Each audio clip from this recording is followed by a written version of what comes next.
başında olasın. Allah köməkiniz olsun. Allah köməkiniz olsun. Onun musiqiyə marağı hələ çox kiçik yaşlarından yaranıb. Bəlkə də bunun səbəbi musiqiçi ailəsində doğulmasıdır. Söhbət 100 yaşa verilişinin qəhrəmanı İbrahim Məlikovdan gedir.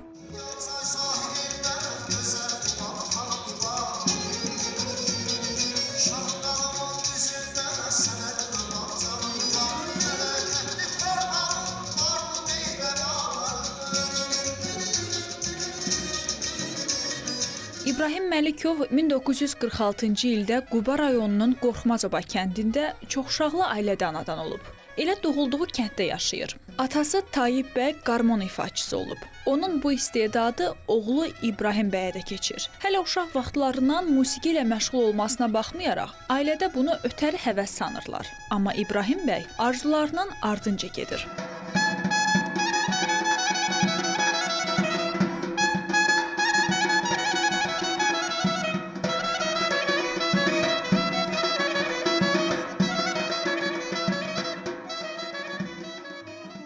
Tanrı payı hamıya vermir axı.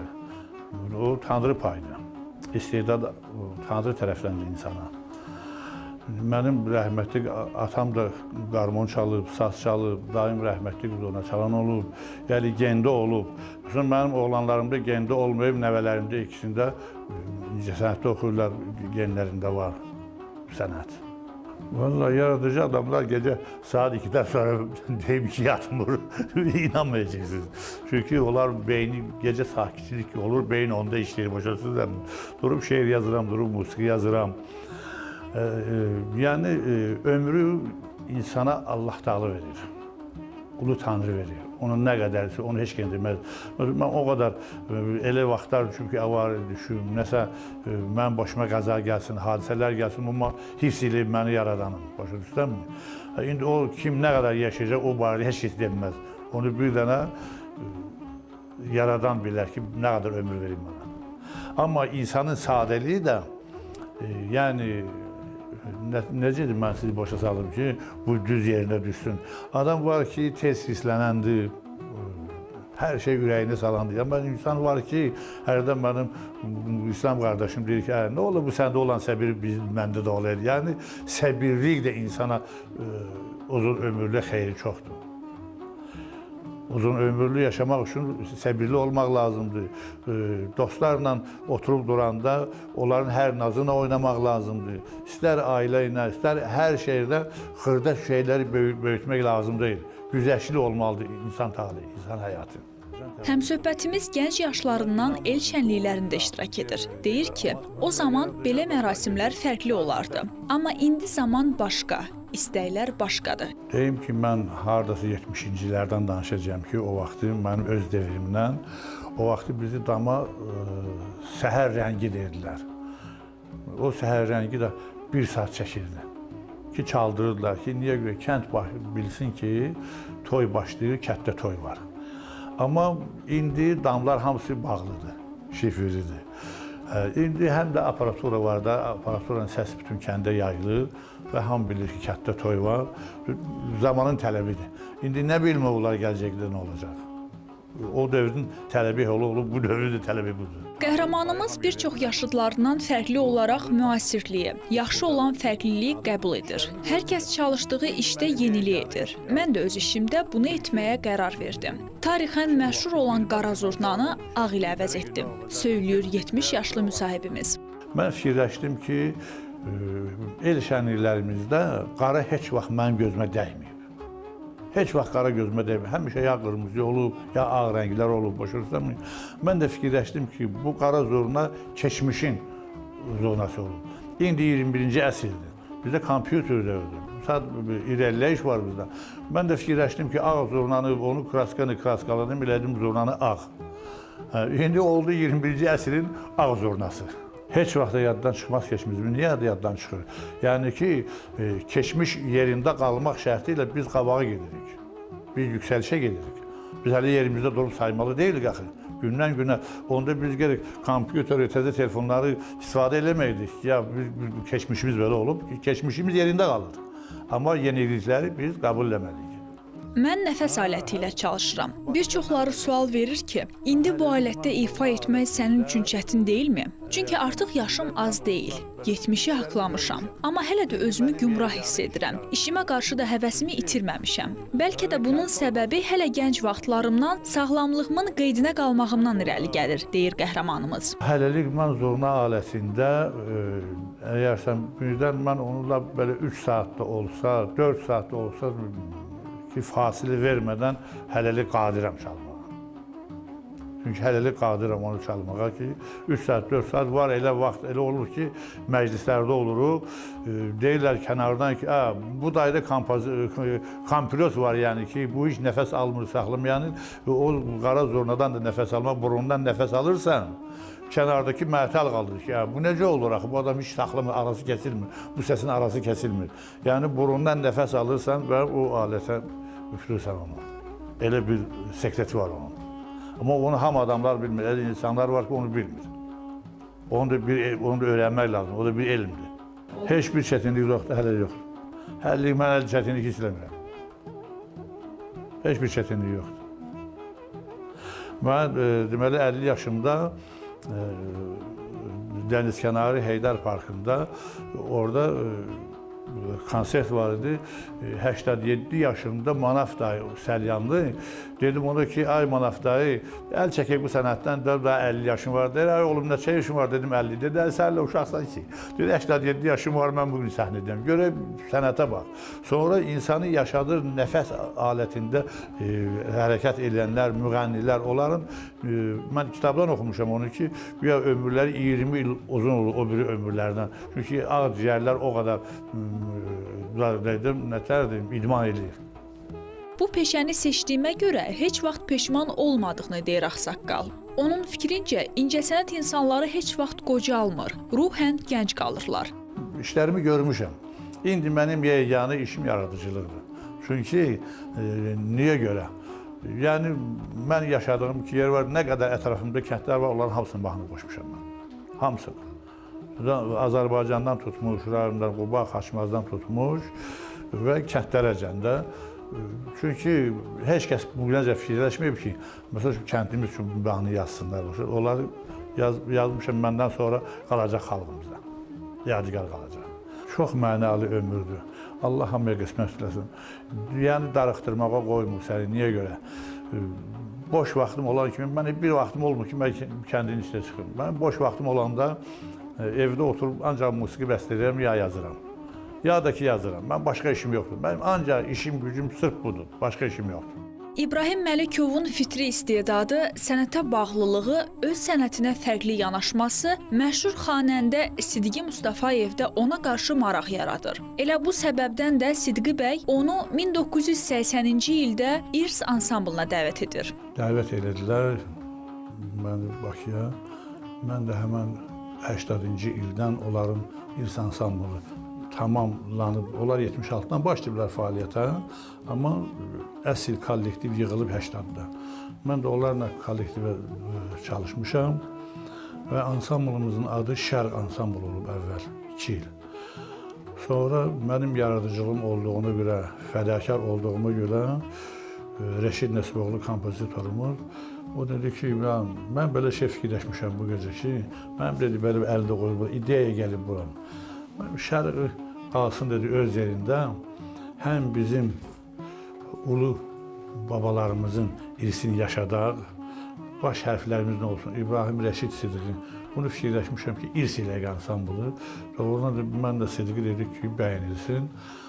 Deməli, 82-ci ildən ansamblı irs elədik, yoxsa 82-ci ansamblı Şərq ansamblı olub. Qəhrəmanımız deyir ki, inkişafda olan insan həmişə bir mənalı qarşılanmır. Onu qəbul edənlər də olur, etməyənlər də. Amma belə olan halda heç vaxt ruhdan düşüb seçdiyin işindən geri qalmamalısan. Əgər ruhdan düşsən, uğur qazanmayacaqsan. Ansamblımızı irsi qəbul eləmir rəhmətli Niyazi ki, ansamblımızda ney aləti yoxdur.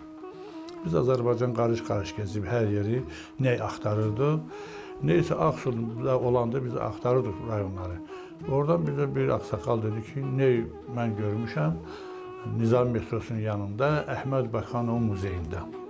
Biz şadlayana gəldik, doğrudan da gördük ki, bürünc materialdan bu ney aləti burada var. Ney alətdə boş torbadır, 5 dənə də bunun notu var. Getirdik İrs ansamblına şadlana. Orada da yazmışdı altına rəhmətli ki, Azərbaycanda bunu çalan olsaydı, mən öləndə qəbrin üstünə çaldırardım. Rəhmətli, o sözdə yazmışdı neyin altına.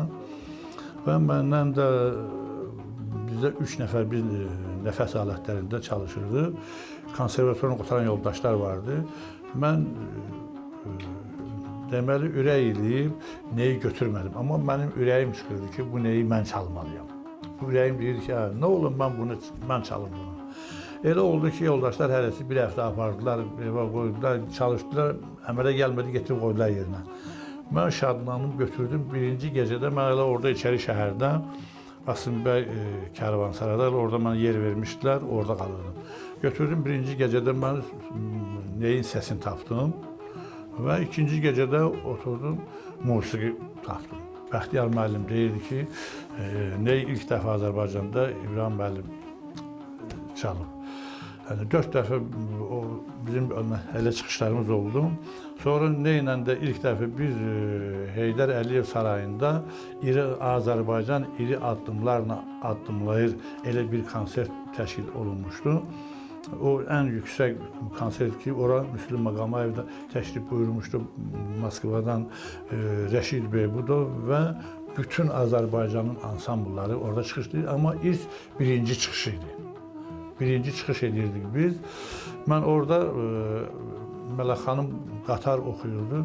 Mən zurna ilə onu müşahidə edirdim. Çünki bu milli ansambldır. Onu zurna ilə müşahidə edirdim. Zal əl çalıb məni qaytardılar yenə də ki, bir Heyvagüldə çalışsın. Orada mən o möhtəşəm tədbirdə oradan özümə yer tuta bildim. Dala qaytardılar, məni Heyvagüldə çaldım. Hansı ki, həmən günü konsert başlanmamış, Səlyan uşaqları çənil edirlər belə ki, bu haraldı Qubalı. Deyirlər, Qubalı getsə almasını çatsın. Quba hara zorda hara. Amma orada mən yerimi tutandan sonra, sözümü deyəndən sonra onlar hamısı mənimlə dost oldu, qardaş oldular. 1989-cu ildə Quba Mədəniyyət Şöbəsinin təkidi ilə Qubada Atəşgah folklor ansamblını yaradan İbrahim Məlikov elə ilk günlərdən dinləyici sevgisi qazanmağı bacarır. Burada Qubanın Mədəniyyət Şöbə müdiri məni dəvət etdi ki, gəl Qubada folklor ansamblı Qubada yarat. Nəsə, mənə də ruh yarandı ki, orada Rəşid Nəsiboğlu uzaldı, dedi ki, deməli, kollektivimizdə Qubalı var, həm bəstəkardır, həm şairdir. Bu sözü kompozitorumuz zal ayağa durdu, hər şey əl çaldı və mənə o isti münasibətə görə mən gəldim doğma vətənimdə, çalışdım. Yəni, bir var ki, hələ başdan ötürmə çalışmaq, bir var ki, həqiqi işləmək. Çünki mən həqiqi işləməsəydim, 88-də ansambl yaranıb, 90-cı ildə Ümumi Rus Festivalına Azərbaycanı təmsil eləmək bu nə dərəcədə rahat işdir? Bu çox çətin işdir. Yəni, bu işin öhdəsindən gəlmək üçün mənim elə o işlədiyim vaxtımda özümə dostlar qazanmışdım. Rafiq Əzizov rəqs müəllimi, onu oradan dəvət edildi, gəldi, bunlar bizim üçün burada yaxşı rəqslər qurdu. Zakir Abbas, o mənim dostumdur, o da gəldi, bizi kömək elədi, biz yaxşı senariyələr qurduq, yaxşı rəqslər qurduq ki, getdik Azərbaycanı təmsil elədik və oranın qalibi olduq. Heç ağla sığılmaz bir şeydir. Yəni, bu qısa vaxtda Atəşgah necə özü üçün yer tutub. Yəni, işləmişəm gecəli gündüzdür. Həmsöhbətimiz deyir ki, hələ gəncliyimdən bugünə qədər bekar qaldığım yadıma gəlmir. İndi 70 yaşım var, amma işsiz qalmıram. Yaşayıb yaratmaqdır məni belə gümrah saxlayan. Şəhidlərin ilini biz Mirzağa Əliyev adlı aktyorlar evində rəhmətlik Əlabbas Qadirovun kollektivinə, mənim kollektivim yüksək seviyədə keçirilmiş, qəzetdə də var, yazılıb adlarımızla, familiyalarımızla. Orada rəhmətli Qabil bir gördüm ki, hirslənib. Gəlib ki, Qubanın rəhbəri kimdir? Dedim mən. Dedi, sənə kim ixtiyar verib, mənim şeirimə kompozisiya qoymusan. Allah qəni rəhmət eləsin. Dedim ki, Qabil müəllim, bu şeir mənim o qədər xoşuma gəlib ki, gecəni atəşlə qırmızı dan edilədilər bu şeiri. Şeiri əzbər dedim onun üçün. Dedim, bu saat 1-2 dəqiqədən sonra məşqə başlayırım. Məşqə qulaq as, xoşun gəlməsə, mən kompozisiya vermə, çıxıb bir gözümüzə. Səni inandırım ki, gəlib ocaqları məni öpdü. Bir gözə ona ləzzətlədi. Dedi, axşam xanımını da alıb gələcəyəm. Öz də nə ilə müşahidə edirdim. Oğlan da zil səslə yaxşı oxurdu, çox yaxşı bir müğənni idi. Xanlar qabaq mənim kollektivimdə olub. Sonra Bakıda çalışır. Yəni ki, Cəbhə bölgəsinə də getmişəm, Füzuli bölgəsinə, kollektivimlə. Bütün Dərbənd qalasının 2 dəfə ora konsertə getmişik. Bakıya cəmdə, bütün Azərbaycan çox rayonlarına konsertə tədbiri getmişik və bütün rayonun mədəni kütləvi tədbirlərinin senaristi olmuşam. Bədii rəhbəri olmuşam, rejissoru olmuşam. Yəni bu ağır işlərin ötəsindən gəlmişəm, ansambl rəhbəri olmuşam, oturub ansamblla da çalmışam. Yəni bu qədər işlər, bu qədər yüklər mənim boynumda olub. Bunları eləmişəm mən dövlətim üçün, xalqım üçün. İbrahim bəyin fikrincə, o insanın yaradıcılığı uğurlu olur ki, onda vətən sevgisi var. Vətənini sevən insan həmişə çalışır ki, yaşadığı yerin adını ucaltsın. Ən birinci vətəndir. Əgər insanın vətəni yoxdursa, yurdu yoxdursa, o insan da yoxdur. Ən birinci mənə vətənpərvər mahnılarım lazımdır. Dövlətim lazımdır. Məhəbbət sonra gəlir. Çünki əgər bunlar yoxdur, məhəbbət də yoxdur. Yer üzündə məhəbbət günəş torpaqdan yaranır. Hətta mənim şeirimdə, İrs haqqında yazdığım şeirimdə o var ki, günəş torpaq sevgisindən, məhəbbətin rişəsindən, dahilərin bəhrəsindən bizə miras irsimiz. Başa düşürsənmi? Yəni, hər şeyin kökü var, mənbəyi var. Bu yaxında Azərbaycanda Avropa oyunları keçirildi. Mən də özümə borc bildim ki, mən də nəsə axır əlimdən gələn bir damlada olsa, axır mən də ora bir sözümü deyim. Və başladım yazdım. Hər gün artır şöhrətin, tükənməzdir sərvətin, qüdrətlidir dövlətin, anam Azərbaycanım. İdmançının nərəsi, qələbədir bəhrəsi, Olimpiya ölkəsi, anam Azərbaycanım. Tanrı versin zəmanət, zəfər çalsın ədalət. Gələcəyə amanət anam Azərbaycanım. Qəhrəmanımızın qələmə aldığı şeirləri, bəstələri var. Söyləyir ki, ömrün hər fəslini görmüşəm. İndi ahıllıq çağını yaşayıram. Bu yaşda yazdığım şeirlər daha fərqlidir. Ahıl dövründə insan ancaq vətənpərvərlik üçün çalışır. Vətənpərvər şeylər üçün çalışır. Cavanlıqda, özəl məhəbbətdən, sevgidən başlayırsa, hər bir dövrün nətərdim, yəni insanın öz istiqanlığı var. Başa düşürsən mi? İndi bu yaşımda mən çalışıram ki, deməli, çox yazmamışam. Yazsaydım o vaxtdan bu vaxta çox yazardım. Ancaq ki, haradasa demişəm, qoy ahıl vaxtımda yazacağım mən. Çünki məndə o qədər vaxt olmayıb. Mən sənət adamı olmuşam, həm də ansambl rəhbəri olmuşam. Oradan gündə Qubaya gediklə, orada təşkilatı işləyir. Demirəm, bayaq dedim ki, nə qədər bütün tədbirlərin işini gör. Yəni, işlərim çox olub mənim. İndidən belə mən biraz sakitçilik var ki, təqavüdə çıxmışam, sakitçiliyim var ki, mən oturub şeylərimi yazdım. Hər kəsin yarım qalan sevgisi olur. İbrahim bəy də ilk sevgisini unutmayıb. Onun üçün yazdığı şeiri hələ də saxlayır. Sinədə damğa olmalıdır. Məhəbbət damğası olmalıdır ki, adam qabağa getsin. Qabağa getmək üçün bir qüvvə lazımdır insana. Bir ilahi qüvvə, bir o sinə dağı. Çünki mən ilk sevdiyim mənə qismət olmayıb, necə də olmasın. Hətta da o haqda yazmışam. Qaldı gözüm, məhəbbətdir yalnız sözüm, görən gözüm, sevən özüm. Gözəl göçək bir gözəldə qaldı mənim 2 gözüm. Aşıq dindir telli sazı, könlüm istər xoş avazı. O gözəlin çoxdur nazı, fəqət ondan dönməz üzüm. Ürəyimdə arzu dilək, sən gözəlsən huri mələk. Ayrı saldı bizi fələk, qaldı səndə 2 gözüm. Elə hisslər var ki, insanın ömrünü qısaldır. Bunlardan biri də paxıllıqdır. Paxıllıq hissi ilə yaşayan insanın dünya görüşü də az olur. Mən bəlkə də hələ çox yazardım, ancaq ki, mən Quba mədəniyyətdə işlədiyim dövrdə mən Quba yallı musiqini kamertonda çalmışam, Bakıda çalmışam, amma o rəqs neçə dəfə Azərbaycan televiziyasına verilib, mənə imkan verməyiblər ki, mən deyim ki, o Quba yallısıdır. Yəni, paxıllıq o dərəcədə olub. Mənə imkan verməyiblər ki, bu desinlər ki, bu İbrahimin rəqsidir. Yəni, bu dərəcədə paxıllıqlar olub. İndi şükür Allaha imkanlar var, indi şərait var. Həm də ki, Anam Azərbaycan mahnısı mənim üçün yollar açdı. Ki, kitabımda çıxacaq şeirlərim, özümdə notla çıxacaq kitablarımda, rəqslərimdə neçə rəqsim var, neçə mahnılarım var, hamısını notuna kitaba köçürəcəm ki, kimsə mənimsəməsin. Əgər mənim ürəyimdə paxıllıq olsaydı, Ulu Tanrı mənə bu qədər gücü verməzdi ki, sən zorlanı düzəl, səndən bağ-bağçaya bax günən, sən bir belə işləri gör, ürəyimdə heç var. Mən deyim ki, paxılı o insanlar ki, geridə qalır, addımlaya bilmir. Yəni, qabağı gedən, öndə gedən insanlar heç vaxt paxılı olmur. Onlarda paxılı yox, çünki o öz yerini tutur. Amma o yerini tuta bilməyən insanlar, o yerini tutan insanlara paxıllıq edir. Mən niyə paxıllıyım? Allah mənə bir belə qüvvə verib. Necə paxıllığım var? Nəvə var, nəticə var, gözəl ailə var. Paxıl o insanlar olur ki, o nailiyyətləri əldə edə bilmir. Qəhrəmanımız ailəsi ilə vaxt keçirməyi sevir. O, uşaqları, nəvələri üçün öz həyətində meyvə ağacları əkib becərməyi özünə borc bilib. Gördüyünüz kimi bu üzüm tənəklərini bu evin qabağındakı çardaqdır. Bir çardaq da o tərəfdə var. Yəni, cavan vaxtlarımda əkmişəm bunları. Ki, mənim nəvələrim, nəticələrim istifadə eləsinlər ki, babadan bizə miras qalıb. Necə ki, mənim mahnılarım, musiqilərim, xalqıma miras qoyuram, bu bağ-bağçanı da nəvə nəticə üçün miras qoyuram.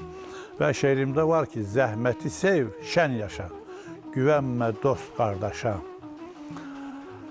yaxşılığı, pisliyi çalış köçür yaddaşa, sirrini de sən daşa, demə dosta sirdaşa, öz mənalı ömrünü məhəbbətlə şən yaşa. Dostum da var, hətta burada deyirəm ki, sirrini de sən daşa, demə dosta sirdaşa, sirdaş insanın həyat yoldaşıdır. Yəni, həyat yoldaşının da bacısı var, qardaşı var, anası var, başa düşürsən, istəklisi var. Yəni, istəyirsən ki, sən şəxsiyyət qalmaq üçün, bütöv qalmaq üçün məxfi sirrini özündə saxlamalısan, özünlə yaşatmalısan. Çünki onu ikinci adam biləndən sonra olmur. O ürək lazım deyil. O ki, sirri saxlaya bilməyəcəksə, o ürək lazım deyil belə. Ürək sirri saxlamalıdır. Ürək hər şey bacarmalıdır. Qəhrəmanımızın sözlərinə görə bir çoxları vaxt azlığından şikayətlənir. Amma bu heç də belə deyil. İnsan yetər ki, nəyisə ürəkdən istəsin. Əgər sənin niyyətin yaxşıdırsa, istəklərdən nail olacaqsan. Yox, əgər tənbəllik etsən, o zaman həmişə həmyaşıdlarından geri qalacaqsan. İnsan üçün vaxt həmişə var. Əgər o zəhmətkeş insan istəsə ki, nəyə nail olmaq istəyirəm, o ona nail olacaq. Çünki hər bir insanın öz içindən gəlməlidir ki, nəsə mən eləməliyəm, nəsə mən bunu başa çatdırmalıyım. Yəni, o məndə olmasa onu elə bilmərəm mən. Vaxt var həmişə. İş görən insan üçün vaxt var, amma tənbəl üçün yox. Tənbəllik nədən yaranır? Yəni, işi bilmək tənbəlliyi, onlar insanın öz düşüncələrinin təvəkkülüdür. Başa düşürsən, insanın həmi bir düşünmür. Hər bir insanın cürbəcə, elə bir insan var ki, adamlar tanıyıram, deyirək ki, sən ölüb gedəcəm, mən nə deyirəm ki, mən bu işi görürüm, yox, elə yox. Əgər yaradan bizi yaradıbsa, biz nəsə özümüzdən qoyub getməliyik dünyadan ki, bizim nəvə nəticələrimiz, onlar da bilsinlər ki, babalar bizi üçün bunları eləyiblər, onlar da nəvələri üçün eləsinlər. Uzun ömür yaşamaq hər kəsin arzusudur. Bunun üçün ilk növbədə yediyinə, içdiyinə fikir verməlisən. Düzgün qidalanmağı bacarmalısan. İstirahət etmək də önəmlidir. İnsanın uzun ömürlü olmaq üçün, yəni tək bir sözlə əmələ gələn şey deyil. Burada insanın vaxtında o gündəlik yeməyini vaxtında yeməlidir. İnsan vaxtında özünü yoxlamalardan çıxartmalıdır ki, görün onun bədəndəki gemohemoglobin qanı təmizdirmi? Əgər insanın bədəndə gemohemoglobin qan təmizdirsə, insandan heç bir xəstəlik yaxın gələ bilmir. Ondan sonra da təmiz hava lazımdır insana. Başa düşürəmmi? Mən ildə də bir dəfə isti suya gedirəm, Xaltan isti suyuna. Ya da ki, Axtı isti suyuna gedmişəm. Mən 30 ildir gidib gəlirəm. O isti sudan gidib gələndən sonra özümü çox gümrah hiss edirəm. Yəni, bədəndə olan duzlaşmanı, bütün soyuqlamanı o isti suda məndən götürür. Keçirəm 70-ə. Allahın köməkliyi ilə hələlik ki, gümrah hiss edirəm özümü. Allah Teala nə qədər ömür verib, talih verib, o mənlik deyildi. O, qurban olduğumun işidir. İnsan vaxt keçdikcə əvvəlki qüvvəni özündə hiss etmir. Amma qocalıq o demək deyil ki, ruhdan düşüb kənara çəkiləsən. İnsan ömrünün sonuna qədər gücünün yetdiyi bir işlə məşğul olmalıdır, deyir 70 yaşlı ağsaqqal. Yəni, qocalıq öz sözün deyir. İnsan deməsə də, cavanlıqda olan enerji bu yaşlı insanda olmur axı. Cavanlığın enerjisi tamam başqadır, qocalığın enerjisi tamam başqadır. Əlbəttə ki, yaş özünü göstərir. Bunu heç kim deyə bilməz ki, yox, mən qocaldıqca cavan olacağam. Heç elə şey yoxdur. Qocalıq hələ qocalıqdır, cavanlıq cavanlıqdır. İstər bəstəkarlıqdır, istər şeir yazmaqdır, ahir yaşda daha yaxşıdır. Çünki cavanın ideyası, fikri, təfəkkürü qocalıqla bir də ahırlıqda dünyanı görə-görə insanın təcrübəsi olur, insanın dünya görüşü çox olur. Hələ mən deyərdim ki, gərək insanlara Allah'tan biraz ömür çox verəydi ki, yəni ki, nələrisə həyata keçə bilsinlər. İbrahim Məlikov söylüyor ki, bəzən özümlə qürur duyuram. Çünki arzularımın hamısına çatmışam və özümdən sonra bir iz qoya bilmişəm. Mənim arzularım hamısı yetib. Mənim heç belə Allah'tan ömür də istəmirəm, yaşamışam. Nəvələrim də var, nəticələrim də var. Allah hamıya qismət eləsin. Mənim indiki fikrim nə qədər ömür verəcəksə, mən Azərbaycanım üçün, Qubam üçün, Xaçmazım üçün, Şimal bölgəm üçün nələr yazacağımsa, mənim tək bir dənə o qalıb ki, ömrün nə qədər imkan verərsə, o haqda o barədə işləyəcəm. Ondan başqa işim yoxdur. Yaradıcı insanlar qabağını görən insanlardır. Onlara Allah ilahi tərəfdən qüvvə var. Məsəl üçün, mən o təbiətin üzünə, dünyanın üzünə düz baxıram. Necə? Yəni, mən bilirəm ki, ölüm var, o vaxtı gələndə gedəcək, onu heyfsilənmirəm. Heç qətti, yəni ki, mən dünyaya gəlmişim, yox. Çünki o təbiətin qanunudur. Onu bütün babalar üçün, bizim üçün, bizdən sonra gələnlər üçün onlar qoyulub və onlar hamı görəcək. Onun üçün heç heyfsilənmək də lazımdır. Heyfsilənmirəm. Niyə görə ki? Çünki özümdən nələrsə xalqım üçün dala qoyub gidəcəm. Mənim mahnılarım, mənim rəqslərim, mənim şeylərim, bundan artıq mənə nə lazımdır ki?